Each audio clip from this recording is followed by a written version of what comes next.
In dynamic programming, this happens to be really easy to program, even easier than an A star. And here's how I did it. I defined a field called policy of the same size as my grid, initialized it with lots of spaces. When I now, in my dynamic programming procedure, check for whether we have reached the goal state, and we have, then I set the corresponding element to star. Using a single new command just sets policy xy to star. Finally, in my big update loop, where I assign an improved value to a grid cell xy based on its successor, I assign to the policy the character that corresponds to the action that led to that update over here.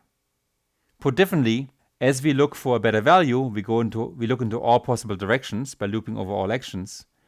If one of those succeeds, I just memorize in my policy function what that action was with the command over here. If I finally now output this, then I get the field over here.